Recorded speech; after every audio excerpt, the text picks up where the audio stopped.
Brad Riddell stylistically kind of resembles a style to kind of beat Renato in ways that Renato kind of lost. When he fought people, he couldn't. No, look.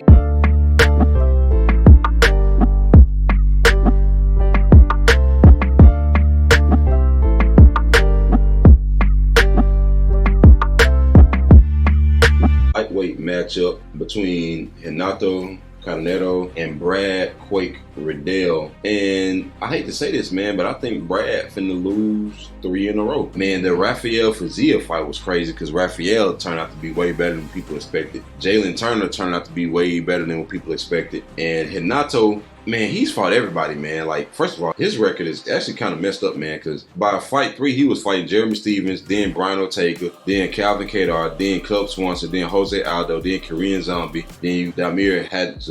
But we got Rafael Fazia, Rafael dos Anjos. That's a crazy record, man. Like, bro, he might have one of the most tough records that we've ever seen as far as strength of competition. This is insane. And Brad Riddell has been there, man, but it's like, man, you fought Jamie Malarkey, which that ain't bad, but it's just not the same thing, man. I think Renato gets it done. It kind of looks like Brad Riddell has reached his ceiling. Doesn't make sense? It's like he reached his peak because he really got, I don't know if he cracked the top 10 like a year and a half ago, but he was like 11 around that range. Is that his ceiling? Like, but I think that for some reason, he's just fighting tough people in a row, man. Like, he beat Judoka, but he got cracked in that fight. He could have easily got knocked out. Rafael Fazia, he actually did get knocked out. Didn't really have much to offer Rafael on the feet. Jalen Turner, I mean, that wasn't even a minute-long fight, and I mean, it was over. But to fight Renato after that, it's like crazy. Why would you not fight a Tony Ferguson, or why would you not fight a Thiago Moises or somebody? Like, get a winnable fight, man. You lost 2 in a row, man. You can't afford to lose a 3rd one. And then you fight somebody who can knock you out or submit you. Man, look, Renato has been looking amazing. He ain't the most consistent guy, man. That's why it's kind of hard to bet on. He ain't, but he was getting on a win streak, and then he fought Rafael dos Anjos on short notice in a 5-round fight. I forgot about that. And I don't even know why that fight was 5 rounds on a Kobe Covington and Jorge Masvidal card when the main event was supposed to be 5 rounds. Why was the co-main event 5 rounds when one fighter's taking it on short notice? I just didn't understand that. But he lost that fight. But other than that, he was on a win streak of stringing together some wins. So it's like, and then one of the other losses he had before that came to the same person that beat Brad Riddell. So I just don't understand, man. I think that Renato kind of reminds me of a young Charles. Like, stylistically, looks, everything. He just reminds me, even when I seen him with those first few losses, Jose kind of put it on him, and then Korean Zombie. And I was kind of like, man, he got the tools, he got the skills, he don't have the experience yet at this level. So when he can put it all together, I think he'll be dangerous. And he was putting it together, and then took that fight on short notice against Rafael and got decimated. You know what hurts Renato? What hurts him is his striking is good, but when he turned to a striker, he started getting his butt beat.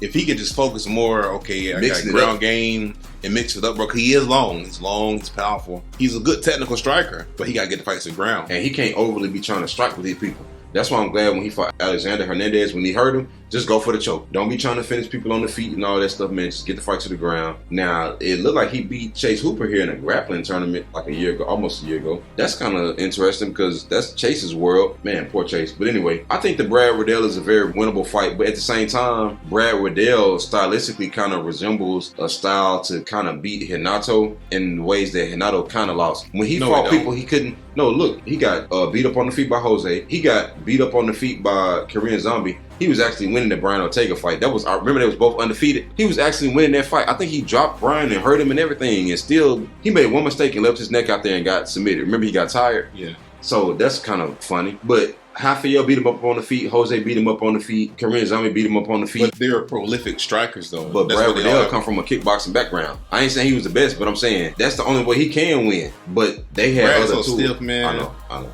Like, them guys fast. And then he was beating up Rafael dos Anjos on the feet, and Rafael started wrestling. Like, he had to wrestle to beat Renato. So I just think that just shows Renato's growth. I see him beating Brad by knockout or submission. You know, Brad, the last time he fought in the same card as Israel, he got beat. You remember, because he got beat right in front of Israel. It was him versus Jared Cannonier. Yeah, it was like, man, you got beat in front of everybody, man. But is the Brad on their team? Yeah, Brad, he trained with them. Well, they better stop that. And then he's fighting on Israel card again. It's like, man, if you lose this fight, fight, man, it's over for him. The thing is, Renato ain't the most consistent guy. I think Brad Riddell has reached his ceiling, his peak, but at the same time, Renato, you never know which version you get from him, man. Well, we were getting a good version until he took that fight on short notice. He was cleaning things up. He was looking better than he ever looked and trying to get a win streak going, but then he took that fight on short notice. How many people gonna beat Rafael dos Anjos on like a few weeks' notice, man? In 5 rounds? That's what he get for taking that fight on short notice too, man. That's what he get fighting against another Brazilian. But then when you start saying no to the UFC, things get real difficult. I understand, but he volunteered for that, man. Ain't Somebody got to, and then you got bills to pay. It's like, hey, this is madness, man. But I mean, now you fighting Brad Riddell, you might mess around and lose this fight, bro, because you took the RDA fight you didn't have to take. Now you fighting against somebody who you probably wasn't going to fight beforehand, because you probably was going to beat your next opponent. That's what I was thinking. He was going to get on a win streak. He screwed up, man. But I still think that he's better than Brad. I think so too, man. Brad is durable. He's tough. He found ways to win. But now he's starting to find ways to lose. I know. The storm is over now.